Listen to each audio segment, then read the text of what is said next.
নমস্কার, আমি অ্যাস্ট্রোলজার মনীষা শাস্ত্রী বলছি।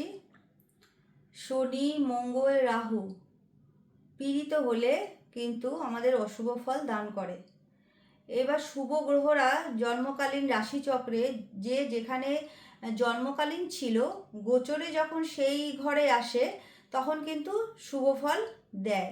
আর গোচরটা বিচার হয় কিন্তু রাশি ধরে। কিন্তু শনি যদি গোচরে রাশি সপ্তমে আসে বা কেন্দ্রে আসে তখন কিন্তু ভালো ফল দেয় না, কিছু অশুভ ফল দিয়ে যায়। শুভ গ্রহরা গোচরে যেমন ভালো ফল দেয়, সেরকম শনি কিন্তু ষষ্ঠ, অষ্টম, দ্বাদশে যদি আসে সেখানে একটা পীড়াদায়ক পরিস্থিতি তৈরি করে।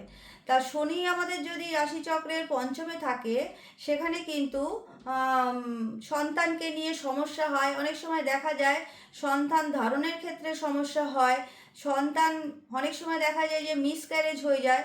তারপরেও দেখা যায় যে সন্তানের পড়াশোনার ক্ষেত্রে ভীষণভাবে ডিস্টার্ব চলে আসে। তাই রাশিচক্রে যদি শনি পজিশন ভালো না থাকে, সেই তুলনায় অনেক সময় দেখা যায় মকর রাশি আর কুম্ভ রাশির ক্ষেত্রে কিন্তু পঞ্চমস্ত শনি কিছুটা শুভ ফল দেয়।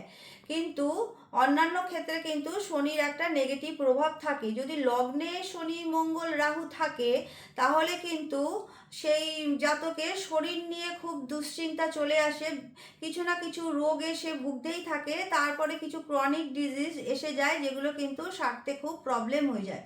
তাই শনি গ্রহটাকে আমাদের যদি দেখা যায় ভালো পজিশনে নেই রাশিচক্রে, সেক্ষেত্রে কিন্তু বিভিন্ন দিক থেকে ঝামেলা, ঝঞ্ঝাট, অশান্তি বয়ে নিয়ে আসে। তারপরেও দেখতে হবে রাশিচক্রে বর্তমান সময়ে কার কোন দশাটা চলছে, কার কোন অন্তর্দশা চলছে, সেই হিসাবে কিন্তু ফল গোচরে ভালো মন্দ বিচার আসে।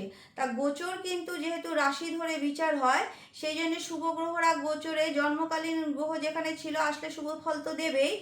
তারপরেও দেখা যায় যদি ত্রিকোণে আসে বা কেন্দ্র আসে বা তুঙ্গি ক্ষেত্রে সেই গ্রহগুলো বসে, সেখানে কিন্তু আরও ভালো রেজাল্ট দিয়ে থাকে। আবার এদিকে নিচস্থ হয়ে গেলে কিন্তু সেখানেও ফলটা খুব একটা ভালো দেয় না।